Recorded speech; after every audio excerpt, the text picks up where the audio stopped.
आप सुन रहे हैं विविध भारती राष्ट्रीय सेवा, देश की सुरीली धड़कन। सखी सहेली, ये कार्यक्रम बस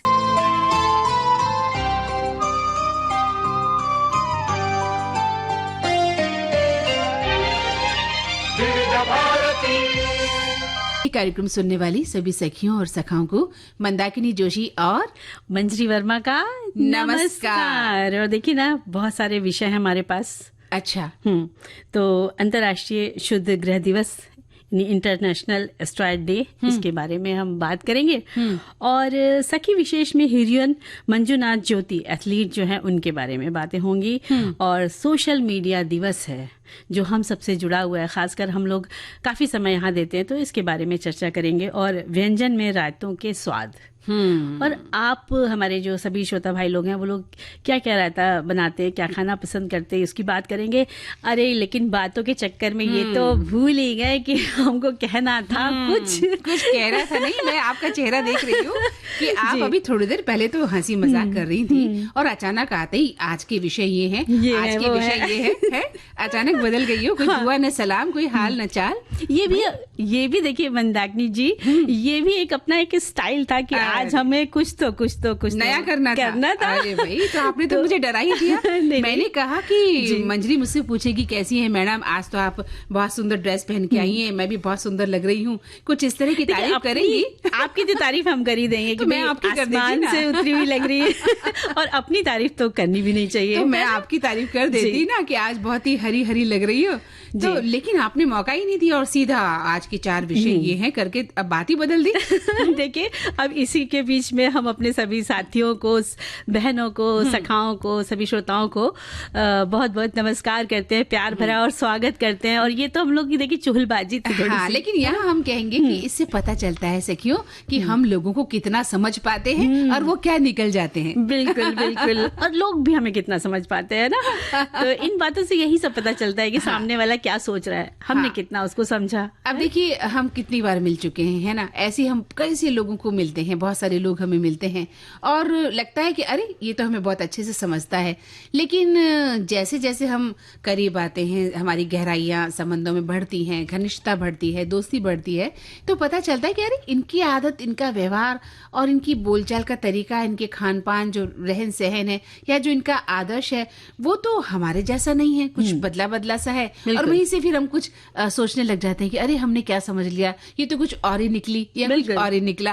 क्योंकि मीठा सा व्यवहार होता है तो उसमें कंफ्यूज हो जाते हैं थोड़े से। और देखिए, हमारे जो तुलसीदास जी है ना, उन्होंने भी तो कहा है कि तुलसी इस संसार में भांति भांति के लोग, है ना। और वाकई में जितने लोग होते हैं उनकी उतनी ही सोच, उनके विचार भी अलग अलग होते हैं और व्यवहार भी अलग होता है। और बहुत मुश्किल होता है, मतलब हम कहते हैं कि भाई जो एक जो है किसी को हम समझते हैं तो पूरी तरह से वैसा ही वो खरा उतर जाए हमारे विचारों पर, वैसा नहीं हो पाता। ये बहुत मुश्किल होता है, चाहे हमारे घर के लोग हों, चाहे पड़ोस हो, चाहे हमारे कोई भी खून के रिश्ते हों।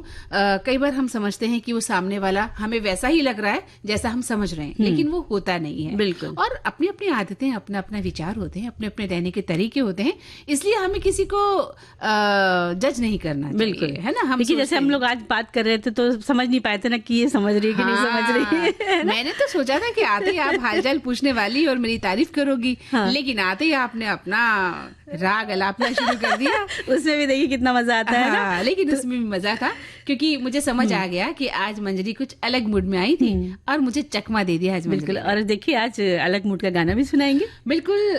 जब हम किसी का खूबसूरत चेहरा देखते हैं, जैसे कि मैं आपका चेहरा इस वक्त देख रही हूँ, तो मुझे चिंता भी हो रही है कि मेरे आपके चेहरे से नजर हटेगी भी कि नहीं। क्या बात है। बस इंटरनेशनल एस्ट्रॉयड डे है आज, और इसका उद्देश्य यही कि इस ग्रह प्रभाव के खतरे के बारे में लोगों को जानकारी मिले, जागरूकता बढ़े और पृथ्वी के निकट किसी विश्वसनीय वस्तु के खतरे की स्थिति में वैश्विक स्तर पर की जाने वाली संकट और संचार कार्रवाइयों के बारे में जनता को बतलाना है। और ये दिवस जो है 30 जून यानी आज के दिन मनाया जाता है।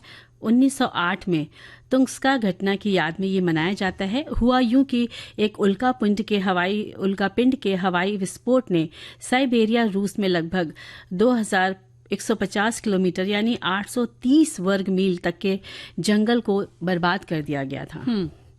और 2016 में संयुक्त राष्ट्र ने संकल्प लिया और विश्व स्तर पर ये दिवस मनाया जाने लगा। अचानक आई पृथ्वी पर विपदाओं से वहां के लोगों को कैसे बचाया जाए, जिसका असर कई पीढ़ियों पर पड़ता है। इसके लिए वैज्ञानिकों, अंतर्राष्ट्रीय खगोलीय संघ द्वारा इस पर नजर रखी जाती है और प्रौद्योगिकी का उपयोग करना होता है। बिल्कुल सही कहा। और तकरीबन 200 करोड़ साल पहले मंजरी हमारी पृथ्वी से एक क्षुद्र ग्रह टकराया था और इतनी जोरदार टक्कर थी ये कि पृथ्वी का जो जीवन है वो बदल गया था। डायनासोर खत्म हुए और यहीं से इंसानी जीवन भी अस्तित्व में आया था।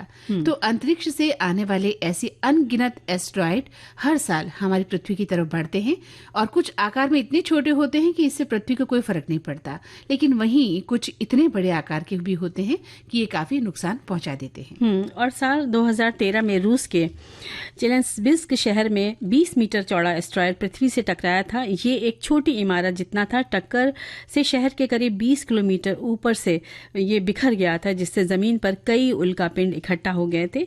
कई लोग घायल भी हुए थे। नासा इन पर नजर जो है वो बराबर रखता है और हमारे और अंतर्राष्ट्रीय स्तर पर भी सभी वैज्ञानिक इनकी गणना करते रहते हैं और पूर्व सूचना प्राप्त कराते रहते हैं। इसीलिए ये दिवस और भी महत्वपूर्ण हो जाता है कि सभी जागरूक रहें। बिल्कुल। और देखा जाए तो कहीं भी अगर ऐसी आकाशीय गतिविधियां नजर आती हैं तो कहते हैं कि ध्यान भी रखना चाहिए। हालांकि ऐसी आपदाओं से निपटने का पूर्व में प्रयास होता है, आपको बिल्कुल सतर्क भी कर दिया जाता है, लेकिन फिर भी एक जागरूकता यही है कि हम इस तरह की आपदाओं का पहले से ध्यान रखें। हमारी एक सखी भी लिखते हैं कि हमारे सौर मंडल में पृथ्वी को नीला ग्रह के नाम से जाना जाता है। आकाश गंगा को मंदाकिनी के उपनाम से माना जाता है। सौर मंडल में असंख्य मात्रा में पत्थरों के ढेर होते हैं और जब ये ग्रह के संपर्क में आते हैं तो गुरुत्वाकर्षण की वजह से आग से इसे टूटता तारा भी कहते हैं। जहाँ ये गिरते हैं वहाँ बड़ा सा गड्ढा बन जाता है। हमने किशोरावस्था में एक उपन्यास भी लिखा था जिसका टाइटल रोबोटिक बिल्ली पर आधारित था। इसका मुख्य पात्र नागासुकी है। अरे वाह, बहुत अच्छी जानकारी आपने दी है। और एक श्रोता लिखते हैं कि विश्व क्षुद्र जो ग्रह दिवस हम मना रहे हैं प्रतिवर्ष 30 जून को मनाया जाता है, यानी आज ही के दिन, और ये रूस में हुई घटना की याद में मनाया जाता है। इस घटना में सबसे बड़ी जो है ग्रह टक्कर हुई थी और लगभग 80 मिलियन पर ये खत्म हो गया। इसी दिन को याद करने के लिए और इस विषय पर जागरूकता फैलाने के लिए खासतौर से आज का दिन मनाया जाता है। और एक लिखते हैं कि क्षुद्र ग्रह, ये छोटे ग्रह हमारे सौरमंडल में चट्टानी पिंड है जो ग्रहों के निर्माण के समय से अभिवृद्धि और विखंडन प्रक्रियाओं से उत्पन्न हुए हैं। उनमें से ज्यादातर मंगल और बृहस्पति के बीच सूर्य की परिक्रमा करते हैं। हालांकि उनमें से कई जिन्हें पृथ्वी के निकट क्षुद्र ग्रह कहा जाता है मंगल की कक्षा में आते हैं। उनमें से सबसे बड़ा सेरेस 1801 में खोजा गया था और इसका व्यास 945 किलोमीटर है, जिसे अब बौने ग्रह यानी प्लूटो के साथ के रूप में वर्गीकृत किया गया है। क्षुद्र ग्रहों का आकार बौने ग्रहों से लेकर 1 मीटर तक होता है। इनमें से कई ग्रह के करीब से होकर गुजर सकते हैं और उससे टकरा सकते हैं। जी बिल्कुल। और एक श्रोता लिखते हैं कि पृथ्वी के निकट स्थित क्षुद्र ग्रह अपोफिस एक संभावित खतरनाक क्षुद्र ग्रह है जो 13 अप्रैल 2029 को सुरक्षित रूप से पृथ्वी के निकट से गुजरेगा, यानी आगामी समय में। और ये हमारे ग्रह की सतह से लगभग 20,000 मील यानी 32,000 किलोमीटर की दूरी से गुजरेगा, जो कि भू समकालिक कक्षा में स्थित कई उपग्रहों की दूरी से भी अधिक निकट है। और लिखते हैं कि दूर स्थित एक क्षुद्र ग्रह की परिक्रमा करती हुई एक धुंधली छवि भी दिखाई देती है। और क्षुद्र ग्रह अपोफिस की ये जो तस्वीरें हैं मार्च 2021 में कैलिफोर्निया में डीप स्पेस नेटवर्क की गोल्डस्टोन कॉम्प्लेक्स और वेस्ट वर्जीनिया में ग्रीन बैंक टेलीस्कोप के रेडियो एंटेना द्वारा रिकॉर्ड की गई थी। और क्षुद्र ग्रह पृथ्वी से 10.6 मिलियन मील यानी 17 मिलियन किलोमीटर दूर था। बिल्कुल सही सी जानकारी जब हमें मिलती है ना तो बहुत अच्छा लगता है। और ये दिवस इसीलिए मनाया जाता है कि हम जागरूक रहें कि हमारे आसपास हमारे ऊपर क्या हो रहा है। और उत्सुकता तो बनी रहती कि हमारे आकाश मंडल में क्या क्या चल रहा है। जी बिल्कुल, आकाश और पाताल की जानकारी होना हमें बहुत जरूरी है। और हमारी जमीन पर भी क्या हो रहा है, पृथ्वी पर क्या हो रहा है, ये जानकारी भी हमें जागरूक जो है नागरिक होने के नाते रखनी बेहद जरूरी है। और अभी जागरूक हम क्यों हो रहे हैं? क्योंकि हमें कहीं जाने माने फिल्म पत्रकार और लेखक राजीव विजयकर आ रहे हैं अपने अनुभव हमसे बांटने के लिए। संपादिका थी, उसने मुझे बोला कि देखिए आपकी स्टाइल जो है वो इंटरव्यू फ्रेंडली है, ये इनका कोट था। अच्छा अच्छा। तो आपने इंटरव्यूज के बारे में कभी सोचा नहीं? मैंने बोला नहीं, सोचा नहीं, सोच सकता हूँ। तो उन्होंने बोला देखिए आपका नाम कोई जानता नहीं है, लेकिन आप जिसका इंटरव्यू लेंगे वो अगर फेमस होगा हाँ। तो आपको भी एक एडवांटेज मिलेगा। जी। मैंने बोला ठीक है। तो उस वक्त क्या हुआ कि मैंने प्यार किया रिलीज हुई थी, हाँ। और उसके गाने हर जगह थे। तो मैंने सोचा चलो राम लक्ष्मण का इंटरव्यू करते थे जी। तो मैंने राम लक्ष्मण का फोन लगाया, उनको बोला ऐसा ऐसा है। तो उन्होंने बोला संडे को आ जाइए 11 बजे। तो मैं संडे को चला गया पैड और पेन लेके, और मेरे क्वेश्चंस तैयार थे। तो उन्होंने दरवाजा खोला और मुझे बोला अरे आप आने वाले थे, मैं तो भूल गया, मुझे अभी सिटिंग में जाना है। तो मैं तो डिसअपॉइंट हो गया, मेरे लाइफ का पहला इंटरव्यू। तो मैंने उनको बोला अगर आप 20 मिनट में कोशिश करते हैं, मुझे भी पता नहीं था कि अच्छे इंटरव्यू के लिए कितना समय लगता है। तो ये रही 11 बजे की बात। तो जब बात करने लगा मैं उनसे, तो उन्होंने बोला आपको मेरे बारे में बहुत कुछ पता है। तो मैंने बोला हाँ, मैंने आपको करियर को स्टडी किया। सुनना न भूलिए बुधवार 2 जुलाई शाम 4 बजे कार्यक्रम आज के मेहमान। मंदाकिनी जी देखिए, एक प्यारा सा कमेंट लिखा है कि तेरे चेहरे में वो जादू है। वैसे विविध भारती के हर उद्घोषक के बात करने का अंदाज और गले में वो जादू है जो सभी श्रोताओं को अपनी ओर खींच लिए जाता है। अरे वाह, क्या बात है, कितनी प्यारी सी बात लिखकर भेजी। तो मैंने कहा इसको तो, और हमारे श्रोताओं में भी तो वो जादू है कि हम खींचे चले आते हैं श्रोताओं के लिए। बिल्कुल, और उनके संदेश का तो बहुत इंतजार रहता है कि वो क्या संदेश के बगैर तो हम कल्पना नहीं कर सकते, सखी सहेली की कल्पना नहीं कर सकते। हर कार्यक्रम हमें लगता है कि हमारे श्रोताओं के संदेश आएंगे तो ही कार्यक्रम जो है वो मुकम्मल होगा। बिल्कुल सही बात कही आपने। और आज सखी विशेष के अंतर्गत हम बात करने वाले हिरियूर मंजुनाथ ज्योति यानी HM ज्योति जी के बारे में। ये एक भारतीय धावक है और राष्ट्रमंडल खेलों की पदक विजेता है। ज्योति का जन्म 1 जुलाई 1983 को कर्नाटक में हुआ और आपके पिता HN मंजुनाथ और माँ तिपम्मा ने अपनी बेटी के सपनों को समझा और उनका हौसला बढ़ाया। ज्योति 4 भाई बहन है। आप परिवार में दूसरे नंबर की बेटी हैं। कोई भी सपना जब बच्चा देखता है तो माता पिता की जिम्मेदारी और भी बढ़ जाती कि कैसे उन्हें पूरा करें। आर्थिक समस्याएं तो आती हैं, धन जुटाना भी पड़ता है, कभी कभी घर गहने तक भी गिरवी रखने पड़ जाते हैं ना मंदाकिनी जी। बहुत मुश्किल का सामना करना पड़ता है अभिभावक को। और लेकिन हर पेरेंट्स की इच्छा यही होती है कि वो अपनी बेटी या बेटे के पंखों को उड़ान दे और गगन का वो चमकता सितारा बना दे जिससे देश का नाम रोशन हो और साथ में परिवार का भी नाम रोशन हो। बिल्कुल सही कहा आपने। और जिसके साथ परिवार होता है उसको सफलता जरूर मिलती है, कहते हैं, है ना जी। और ज्योति भी एक सफल धाविका बनकर उभरी। 100 मीटर की बात करें या 200 मीटर की करें या 4 गुणा 100 मीटर रिले श्रेणियों में जो प्रतिस्पर्धा करती हैं उसकी बात करें, इस तरह से वो तीनों स्पर्धाओं में राष्ट्रीय चैंपियन या पूर्व राष्ट्रीय चैंपियनशिप उन्होंने जीती रही वो। और खास बात ये रही मंजरी कि उनका विवाह उसके बाद हुआ भी पूर्व धावक S श्रीनिवास से भी हुआ जो उनके निजी कोच भी रहे।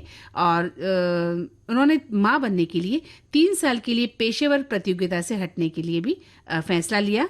और तीनों स्पर्धाओं में अनेक व्यक्तिगत सर्वश्रेष्ठ समय उन्होंने जीता, मतलब इनाम जीता।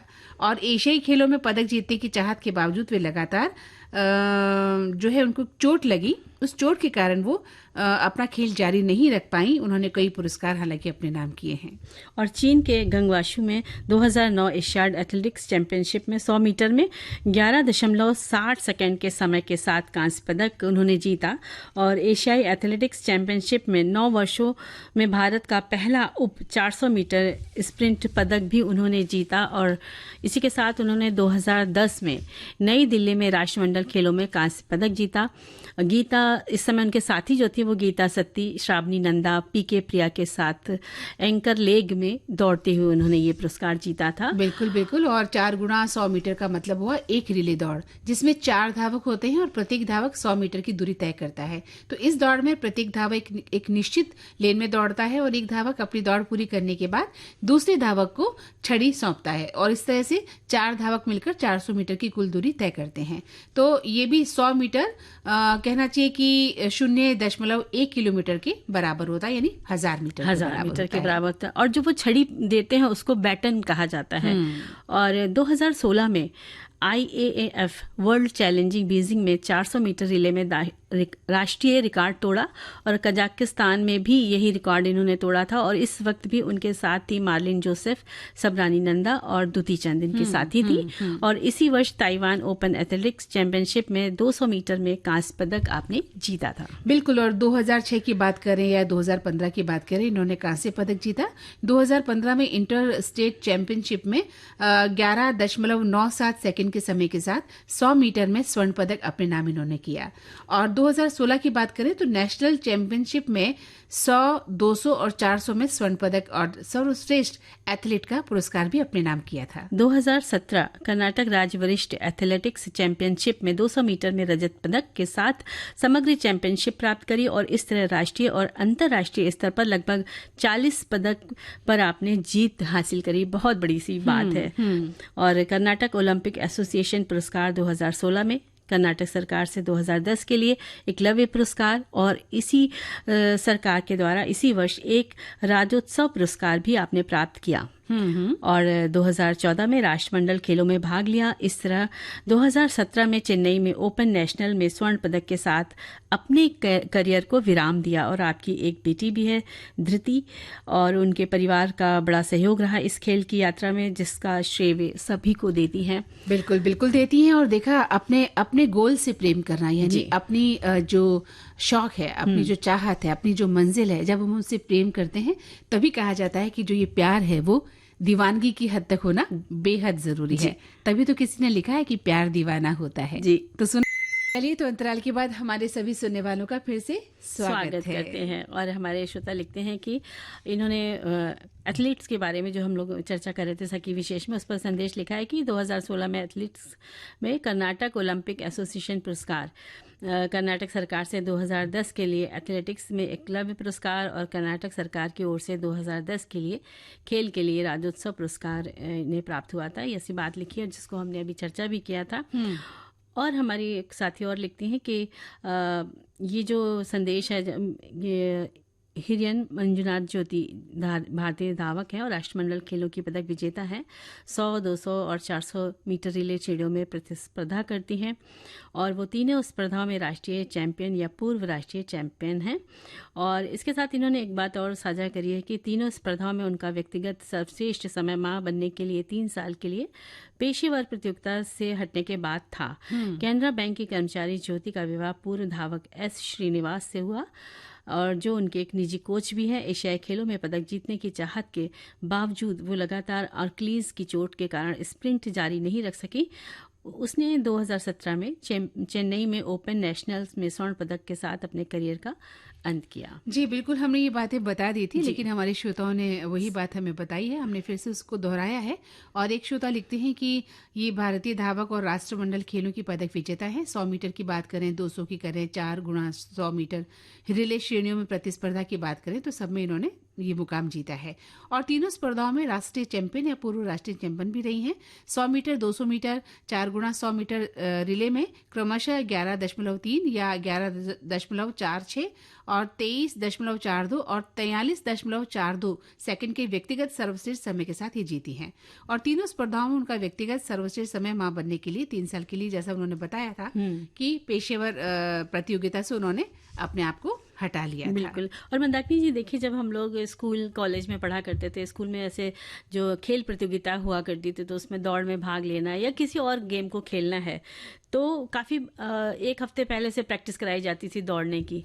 तो वो एक छोटे से स्तर पर होता था, लेकिन जब एक बड़े स्तर पर हम कहीं पे राष्ट्रीय अंतर्राष्ट्रीय खेलों में जाते हैं तो वहां पर बहुत कड़ी मेहनत करनी पड़ती है इन सब चीजों के लिए। देखिए मंजरी, कोई भी आपका मैदान हो, कोई भी फील्ड हो, आप किसी भी फील्ड में काम करते हो, वहां का अथक प्रयास ही आपको हमेशा आगे की ओर ले जाता है। ये तो बात दौड़ने की है। जो और खिलाड़ी हैं या कलाकार लोग हैं या और भी जो काम करने वाले अपने अपने क्षेत्र के लोग हैं, कोई इंजीनियर है, कोई कलेक्टर है, कोई डॉक्टर है, तो अपने क्षेत्र में अगर आप अथक प्रयास नहीं करते हैं और शॉर्टकट अपनाते हैं तो आगे आपकी मंजिल लंबी नहीं जाती है। आप बहुत कम समय में पुच्छल तारे की तरह गायब हो जाते हैं। ध्रुव तारा बन के चमकते तो हैं, एक बार से आप चमकते हो आकाश पे, लेकिन फिर पुच्छल की तरह गायब भी हो जाते हैं। लेकिन जो लोग अथक प्रयास करते हैं, कड़ी मेहनत करते हैं, वो हमेशा एक लंबी रेस का घोड़ा होते हैं, और उनके बारे में कहने की जरूरत नहीं पड़ती, बल्कि उनसे हम सबक सीख सकते हैं। और मंदाकिनी जी, इनके पीछे जो एक होता है कि उनके शारीरिक जो बनावट है उसके ऊपर भी ध्यान देना रहता है कि वो कितने सक्षम है इस फील्ड में,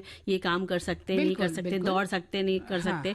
और साथ साथ जो पौष्टिकता की बात है, भोजन आहार की बात है, उसका भी उन्हें बहुत ध्यान रखना पड़ता है कि किस तरह से उन्हें अपने भोजन को लेना है, नाश्ता हो चाहे खाना हो चाहे रात का खाना हो, यानी कि बहुत सारी विटामिन प्रोटीन से भरा हुआ जो कहते हैं भोजन, वो लेते हैं। लेकिन इसमें एक बात मैं कहना चाहूंगी कि वो चिकित्सीय की सलाह के साथ ही लेते हैं। अपने हिसाब से लिया हुआ कई बार आपको भारी पड़ जाता है, आपके लिए नुकसानदेह साबित हो जाता है। अभी हम बहुत सी ऐसी घटनाएं सुनते हैं, पढ़ते हैं, देखते हैं जहाँ पर लोगों को बीमार हो गए हैं या दुनिया से चले गए हैं, क्योंकि वो कई बार अति कर देते हैं कुछ चीजों की दवा लेने में। लेकिन एक एथलीट जो है वो डॉक्टरी सलाह के साथ, पूरे अनुशासन के साथ रहता है, सुबह से लेकर रात तक खाता है, पीता है, तब उसे पता चलता है कि किस तरह से अपने शरीर को मेंटेन करना है, और इतने मीटर की दौड़ में मुझे किस तरह का भोजन, किस तरह का आराम, किस तरह की मेहनत, ये सभी करना होता है। और हर क्षेत्र में बिल्कुल सही बात है। यही हम कहना चाह रहे थे कि जब भी कोई इस तरह के आप खेल खेलें तो बाकायदा एक अनुशासित रूप में कोच के माध्यम से, कोच के द्वारा आप सीखें और समय समय पर हर चीजें लें। और बहुत से लोग ऐसे जिनके पास सुविधाएं नहीं हैं, तो अगर आप जानते कि ये बच्चा खेलना चाहता है, इसके पास कमी है खाने की, तो आप अगर मदद कर सकते हैं तो मदद का एक हाथ जरूर बढ़ाइए। हाँ, खैर वो तो एक बहुत बड़ी बात है। अगर हम किसी दूसरे बच्चे के लिए ऐसा सोचते हैं और काम करते हैं, और ऐसा होता है दुनिया में, बहुत सारे लोग जो हैं दूसरे उन बच्चों को ऊपर उठाते हैं जिनके पास सुविधाओं की कमी है, या जिनके पास पैसा नहीं है, उनके पास साधन नहीं है। तो ऐसे लोग हैं समाज में, कमी नहीं है मंजरी किसी भी तरह के लोगों की जो समाज सेवा का काम करते हैं और एक अलग मुकाम हासिल करते हैं। तो एक गीत सुन लिया जाए। बहती हवा सा है वो, उड़ती पतंग सा है वो, विविध भारती पर आ रहा है वो। आमिर खान, बॉम्बे टॉकीज, 5 जुलाई शाम 4 बजे, सिर्फ विविध भारती पर। एक जरा इंतजार। देखिए मंदाकिनी जी, सोशल मीडिया के बारे में हमारे संदेश बहुत सारे हमें मिल गए हैं। एक लिखते हैं कि सोशल मीडिया ने देश, दुनिया और समाज का पूरा परिदृश्य ही बदल दिया है। हर चीज के दो पहलू होते हैं, एक अच्छा और दूसरा बुरा। इसी तरह सोशल मीडिया के भी दो पहलू हैं, लेकिन इसके उज्जवल पक्ष का दायरा ज्यादा विस्तृत और लाभदायक है। फेसबुक और व्हाट्सएप सर्वाधिक लोकप्रिय हैं। सोशल मीडिया का ही चमत्कार है कि हम अपनों से आसानी से जुड़े हुए हैं, और साथ ही विविध भारती राष्ट्रीय सेवा और अपने श्रोता मित्रों से हमारा जुड़ पाना संभव हुआ है। बिल्कुल, आज हम सोशल मीडिया दिवस मना रहे हैं और हमारे बहुत से श्रोता अपनी बात लिख रहे हैं। एक श्रोता लिखते हैं कि सोशल मीडिया दिवस पर अपना एक विचार साझा करता हूं। कुछ साल पहले एक कहावत बड़ी मशहूर हुई थी, कर लो दुनिया मुट्ठी में। ये कहावत हकीकत में भी बदली। जैसे कि देखिए, एक आध बच्चा, गृहिणी, किसान, कलाकार, ट्रक चालक आदि ने अपना कला कौशल्य, साहित्य, आदर्शवादी गतिविधियां, उनके प्रांतों की पारंपरिक परंपराएं इत्यादि का उत्तम सादरीकरण करके सोशल मीडिया पर किया, मतलब उस पर डाला वो, और आज वो पूरे भारत में छा गए हैं। सपने में भी कभी उन्होंने सोचा नहीं होगा कि इतना प्यार देशवासियों से उन्हें मिलेगा। तो एक तरफ है, कुछ लोग सोशल मीडिया पर गलत बातों का शिकार होकर पूरे बर्बाद हो जाते हैं, और कुछ लोग सोशल मीडिया का गलत इस्तेमाल कर बदनाम हो जाते हैं। लेकिन कुछ लोग ने उसमें एक अच्छी बात डालकर एक रिकॉर्ड बनाया है। इसलिए मैं अंत में यही कहूंगा कि सोशल मीडिया के चक्कर में दुनिया मुट्ठी में तो आ गई है, बस अब इसी सोशल मीडिया के अतिरेक से कहीं अपने जीवन की मिट्टी ना हो जाए, ये ध्यान रखना बहुत जरूरी है। बिल्कुल। और एक लिखते हैं कि सोशल मीडिया दिवस हर साल 30 जून को मनाया जाता है, जो इस डिजिटल युग में सोशल मीडिया के महत्व और इसके समाज पर प्रभाव को उजागर करता है। ये दिन हमें सोशल मीडिया के सकारात्मक और नकारात्मक पहलुओं पर विचार करने का अवसर देता है। सोशल मीडिया का दिवस की शुरुआत 2010 में मैशबेल द्वारा की गई थी, जो एक प्रसिद्ध डिजिटल मीडिया वेबसाइट है। तब से ये हर साल विश्व भर में उत्साह के साथ मनाया जाता है। और इसके देखा जाए कुछ लाभ हैं तो कुछ नुकसान भी है। और लिखते हैं लाभ के बारे में कि वैश्विक कनेक्टिविटी, यानी सोशल मीडिया से विश्व को एक वैश्विक गांव में बदल दिया है, जिससे लोग विभिन्न संस्कृतियों और विचारों को समझ सकते हैं। शिक्षा का प्रसार भी इसके द्वारा हुआ है। ऑनलाइन कोर्स, वेबिनार और ट्यूटोरियल्स के माध्यम से लोग नई स्किल्स सीख सकते हैं और आपातकालीन जो सहायता होती उसमें भी ये काफी मददगार है। प्राकृतिक आपदाओं या संकट के समय सोशल मीडिया के माध्यम से लोग मदद कर सकते हैं और राहत कार्यों को समन्वित कर सकते हैं।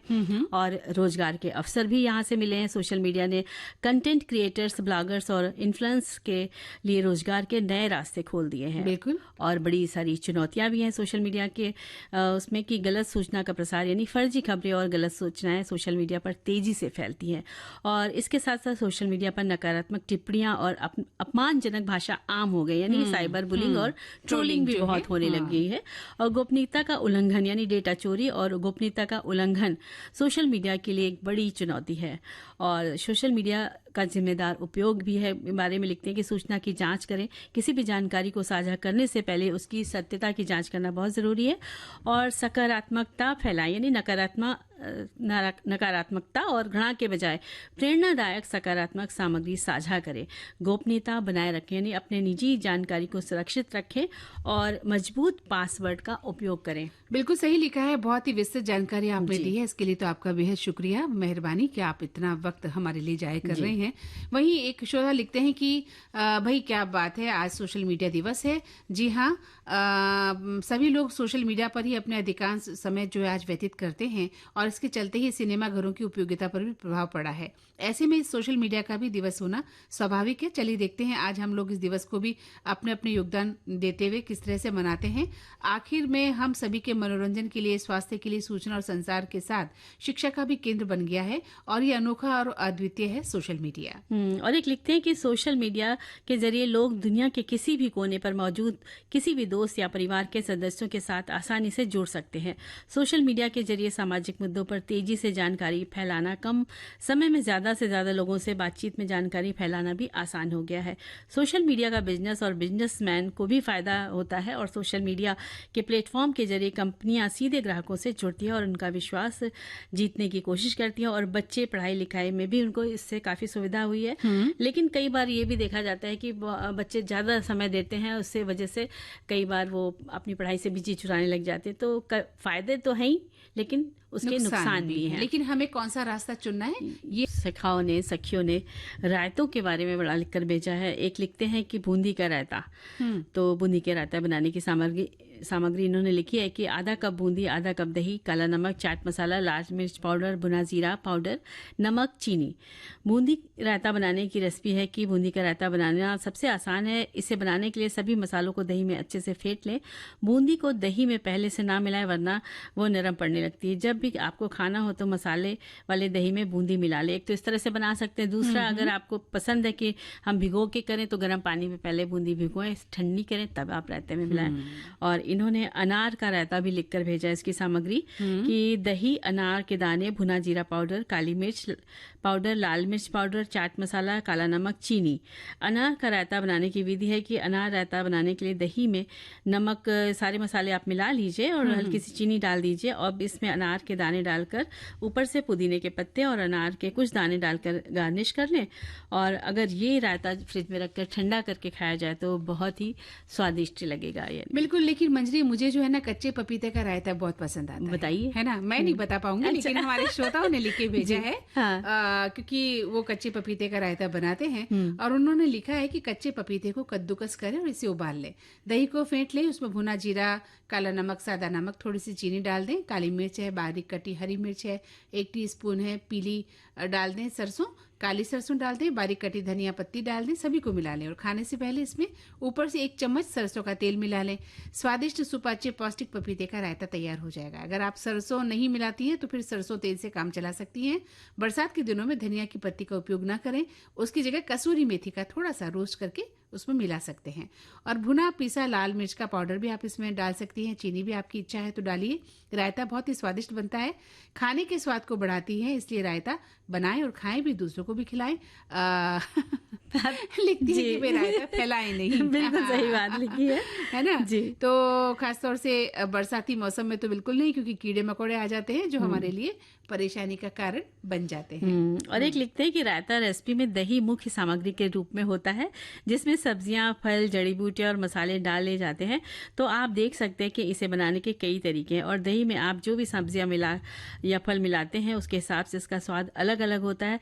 रायता के लिए बादाम दही, काजू दही या नारियल दही भी आप आजमाएं। अच्छा, ये भी मिला सकते हैं। हाँ, ये मतलब आजकल नए नए प्रयोग होने लगे हैं ना चीजों में। एक तो हम पारंपरिक रायता बनाते हैं कि बूंदी डाली, जीरा पिसा डाल दिया, या कद्दूकस करके हमने खीरा डाल दिया, खीरे का रायता बना लिया। लेकिन आप ककड़ी का रायता बनाइए और साथ में साबुत मूंग की दाल बनाइए मसाला डाल के अच्छे से, और चावल, बस 3 चीज का कॉम्बिनेशन खा के देखिए, मजा आ जाएगा। चलिए, तो कभी आप बनाएंगी जी, तो मैं जरूर आपके पास खाने आऊंगी। पक्का खिलाएंगे। अच्छे लगते हैं, और हाँ। कभी कभी संदेश रह भी जाते हैं, हम नहीं पढ़ पाते हैं, तो अफसोस मत कीजिएगा, फिर कभी पढ़ेंगे। आपका साथ अच्छा लगता है, ये बहुत बड़ी बात है। बिल्कुल बिल्कुल। हमारे श्रोता नाराज होते भी नहीं, उन्हें पता है कि जो हमारा कार्यक्रम है वो बहुत एक लिमिटेड समय के निश्चित समय के लिए, और उसी हिसाब से हम श्रोतागणों के जो है पत्र शामिल और करते हैं। चलते चलते यही कहेंगे कि सबके संदेश बहुत अच्छे थे, सबको धन्यवाद, और लेते हैं कार्यक्रम से विदा। तो मंदाकिनी जोशी और मंजरी वर्मा का प्यार भरा नमस्कार।